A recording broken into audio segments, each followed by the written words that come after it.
liftoff of Falcon 9.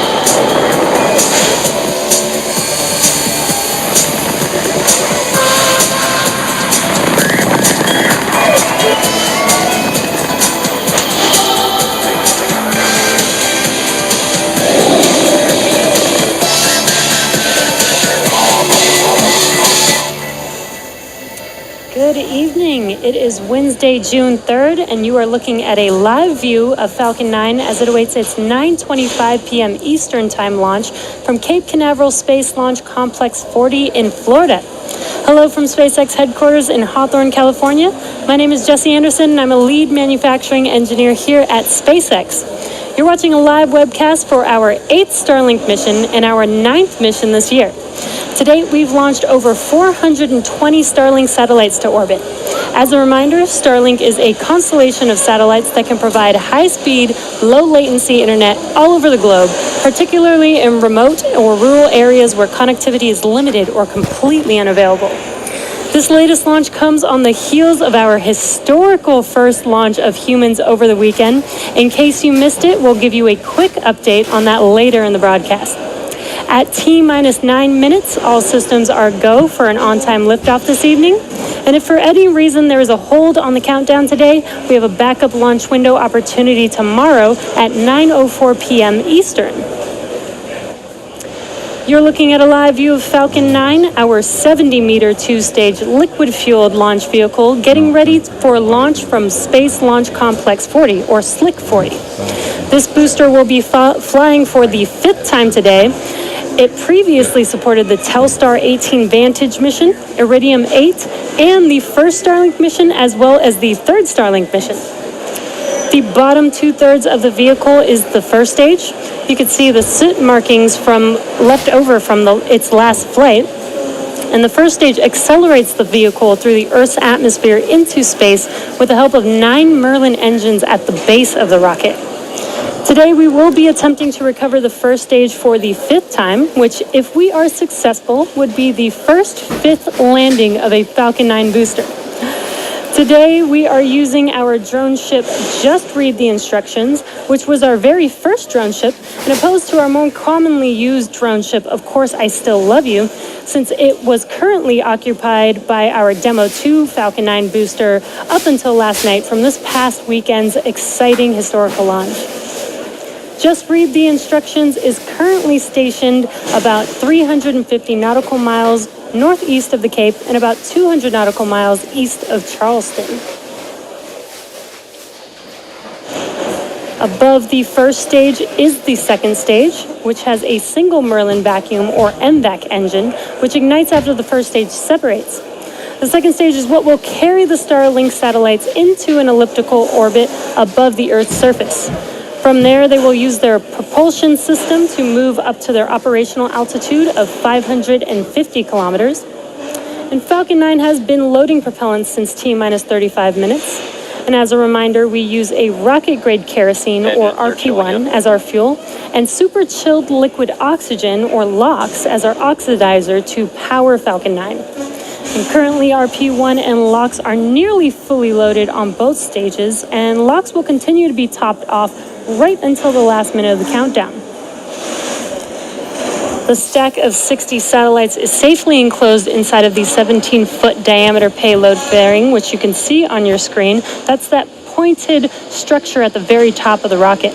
This protects the satellites from the aerothermal heating, aerodynamic loads, and contamination during ascent.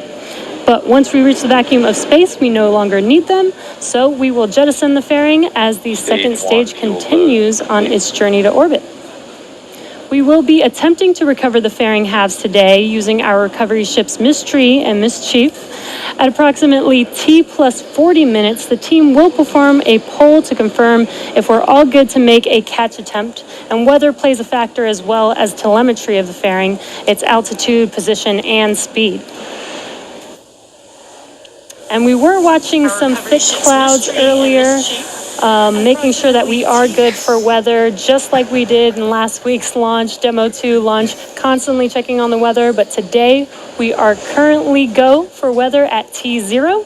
So with that, the vehicle, satellites, weather, and range are all looking good for an on-time liftoff. just about 5.5 minutes from now. And as I mentioned at the top of the broadcast, we are coming off an amazing weekend with the SpaceX and NASA teams successfully launching the dads, NASA astronauts Bob Behnken and Doug Hurley, to the International Space Station. Our second demonstration mission, or what we call Demo 2, lifted off from historic Launch Pad 39A at Kennedy Space Center on Saturday, May 30th, and 19 hours later docked with the International Space Station. The mission marks the first time a commercially built spacecraft has launched people to the space station, and the first time in nearly 10 years that the U.S. has launched astronauts into space from U.S. soil. The video that you see on your screen is Bob and Doug floating around in orbit, giving us a tour of their Dragon spacecraft, which they named Endeavour to commemorate the huge efforts made by the SpaceX team, as well as a nod to the first shuttle that they both flew on. Demo 2 is an end-to-end flight test from launch to docking to splashdown. It is the final major milestone for SpaceX's human spaceflight system to be certified by NASA for operational crew missions to and from the International Space Station. While Bob and Doug certainly had the best seats for the Demo 2 launch, they weren't the only ones to try their hand at docking Dragon to the space station. We recently released the same simulation that the astronauts trained on in advance of the Demo 2 mission. Head over to iss-sim.spacex.com to give it a try yourself. That simulation, the displays in Crew Dragon, and a bunch of other really cool projects were developed by SpaceX software engineers. Software engineers at SpaceX get to work across exciting projects that drive our rockets, spacecraft, satellites, and ground systems. If you're interested in helping roll out Starlink to the world or taking humanity to the moon and Mars, send your resume to softwarejobs@spacex.com. We will also be setting up a Reddit Ask Me Anything, or AMA, with our software team in the next week or so stay tuned to our social media accounts for details on that. Once Demo 2 is complete, the SpaceX and NASA teams have reviewed all the data for certification. NASA astronauts Victor Glover, Mike Hopkins, Shannon Walker, and JAXA astronaut Soichi Noguchi have been assigned to fly on Dragon's first 6-month operational mission, which we're calling Crew 1, which is targeted for later this year. We are currently 2.5 minutes from liftoff, and Falcon 9 is now moving into the final stages of the countdown. The first and second stages are both nearly fully loaded with 1 million pounds of kerosene fuel and liquid oxygen. Super chilled liquid oxygen, which, as I mentioned earlier, is our propellant oxidizer, is what's creating those white clouds that you see around Falcon 9 when it's exposed to the warmer ambient air. You can see that on your screen there. First stage should finish prop loading, actually already has finished prop loading at T-3 minutes, and second stage is coming up on finished prop loading at T-2 minutes. At T-60 seconds, Falcon 9 will be in startup, and that means that the rocket's autonomous internal flight computers have taken over the launch countdown. Stage 2 lock load is complete. So with the Starlink payload continuing to be healthy, the F9 teams, Falcon 9 teams are tracking no issues on the rocket. Weather is still looking good, and the range is green for launch. So we are at T-1.5 minutes from liftoff.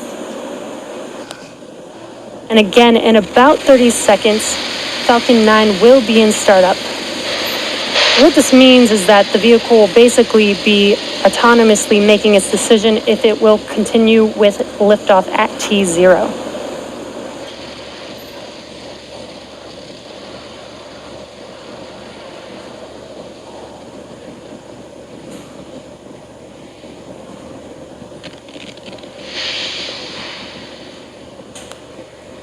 Falcon 9 is in startup.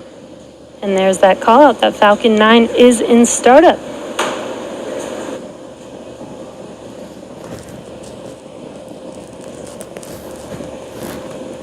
Go for launch. And at T-45 seconds, there was that call out for go for launch. Again, that was the Falcon 9 rocket making that decision autonomously.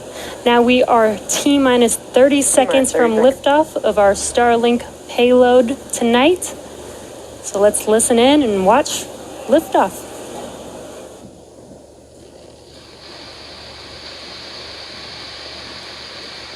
T-minus 15 seconds. 10, 9, 8, 7, 6, 5, 4, 3, 2, 1, 0. Ignition. Liftoff.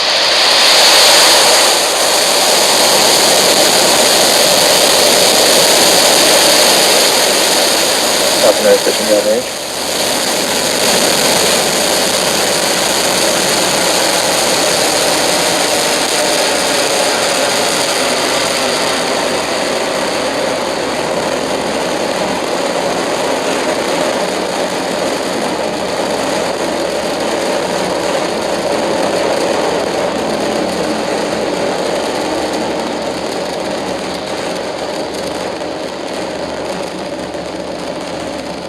We are T plus 40 seconds into flight, and Falcon 9 has successfully lifted off from Pad 40 at Cape Canaveral Air Force Station, carrying our Starlink payload to its targeted drop-off orbit.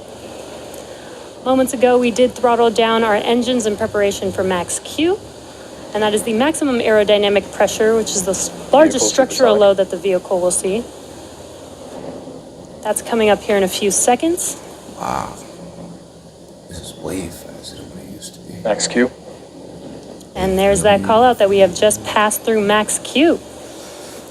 In about a minute, we will have 3 events happening back to back.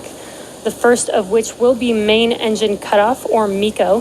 This is where all 9 M1D engines shut off to slow the vehicle down in preparation for the second event, which is stage separation. Stage separation is where the first stage separates from the second stage, with the first stage starting to make its way back to Earth for landing, and stage 2 continuing on its journey, with the third event called SES-1, or second engine start 1. And that's where the MVAC engine lights up on the second stage and propels the second stage along with the Starlink satellites to its drop-off orbit. We are at T plus 2 minutes and 5 seconds, so we're just about 25 seconds away from those 3 events. Again, that is MECO, stage separation, and SES-1, or second engine start 1.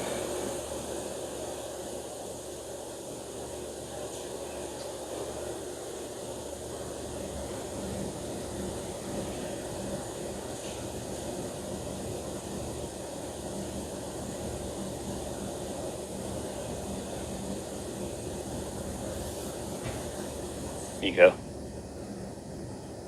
Stage separation confirmed.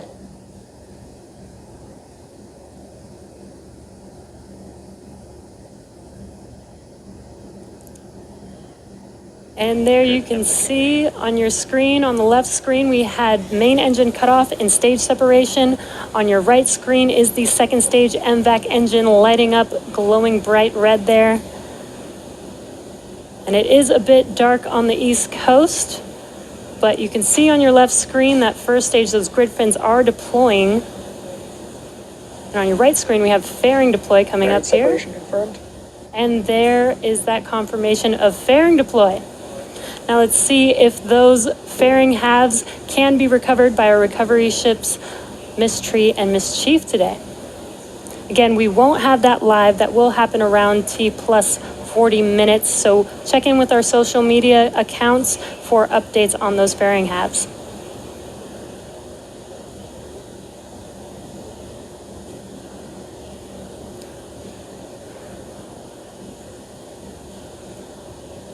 And stage 2 still looking nominal. Again, that is what you see on your right screen. Stage 1 is making its way back. Acquisition signal Bermuda. And as the first stage makes its way back to Earth, it will perform 2 burns, the first of which will be the entry burn, and that is where 3 of the 9 M1D engines reignite, and this helps slow the vehicle down as it re-enters back into the upper part of the Earth's atmosphere. And finally will be the second and final burn is the landing burn, and this is a single engine burn. That's the Center E9 engine that reignites and brings the vehicle all the way down, very, very rapidly slows the vehicle down so that it can touch down and land on the drone ship. Again, we are attempting to land the first stage today on Just Read the Instructions. As our Of Course I Still Love You drone ship was occupied with our Demo 2 vehicle from over the weekend up until last night.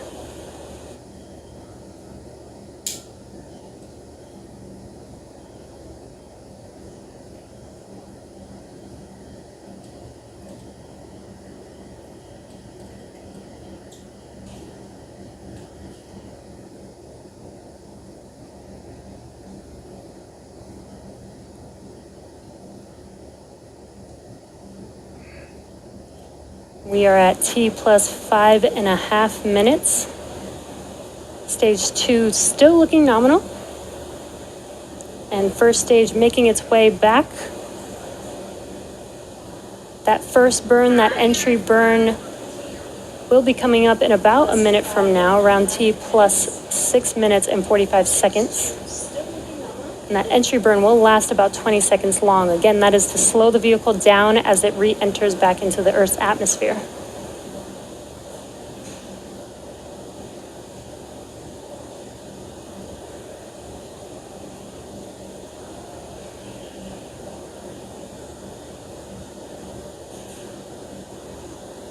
Stage 2 on your right screen, still on a nominal trajectory.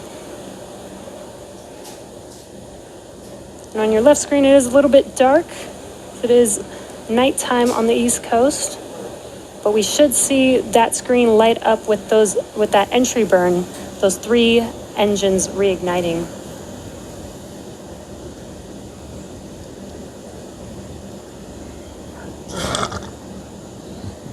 Stage 1 FTS has saved.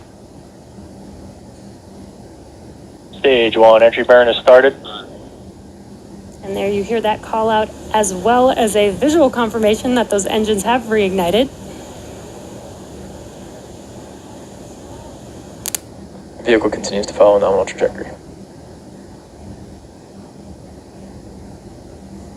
And stage 1 entry burn shut down. And confirmation that the stage 1 entry burn is complete, as well as stage 2 still looking nominal. If you heard that call out.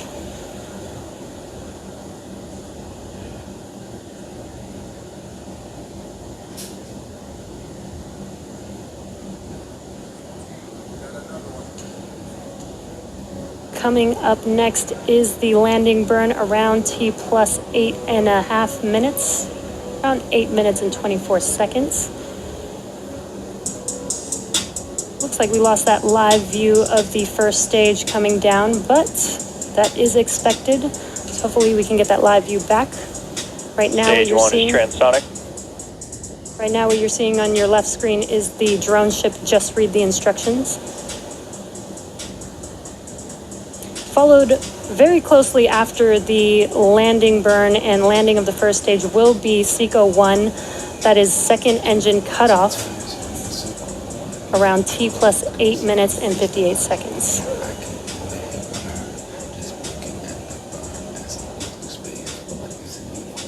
Stage 1 landing burn has started. Terminal guidance.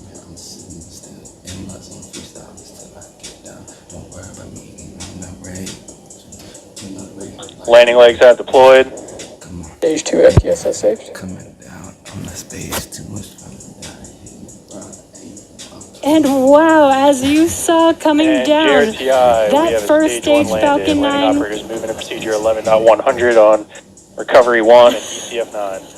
amazing, that first stage booster has landed for the first time, for the 5th time for a Falcon 9 booster.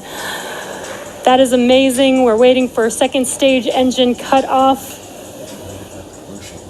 What an amazing view of that first stage coming down, even though it was dark and night, but those engines lighting up the screen, watching first stage come down was an amazing view.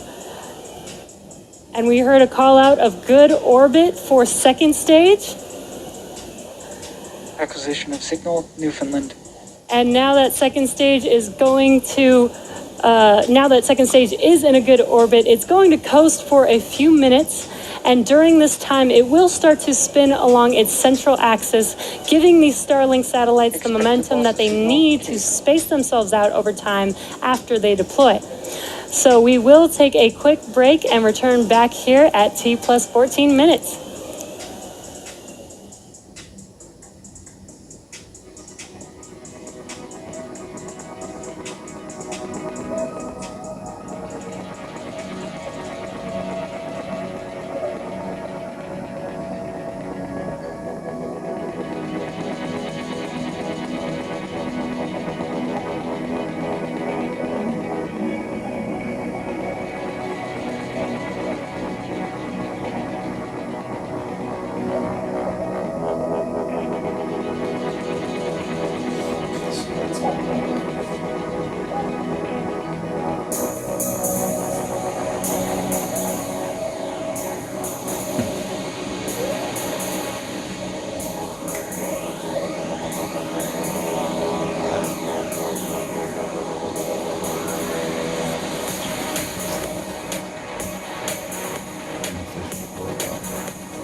Welcome back to the webcast for Starlink.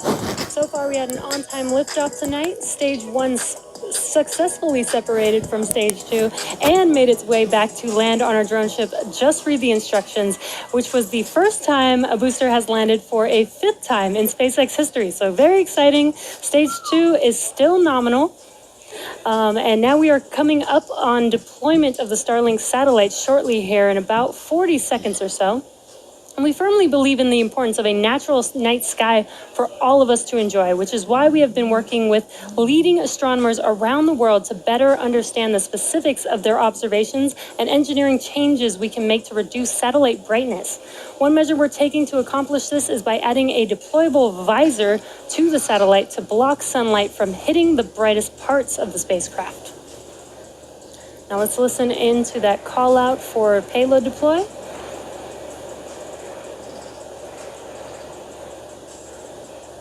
And again, the first unit with the sun visor is actually on this payload right here that you see in front of you.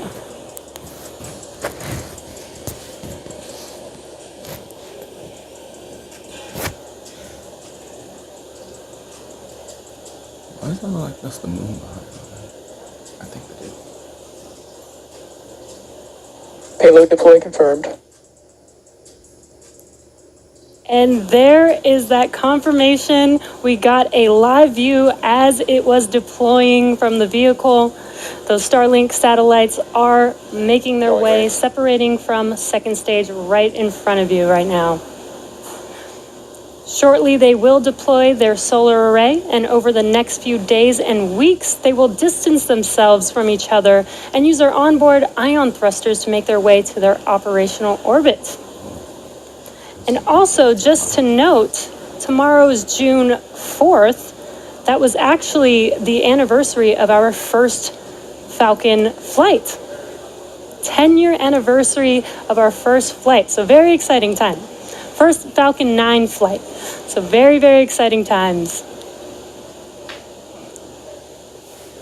And that brings our webcast to a close. Follow our website and social media platforms for updates on our next missions and milestones.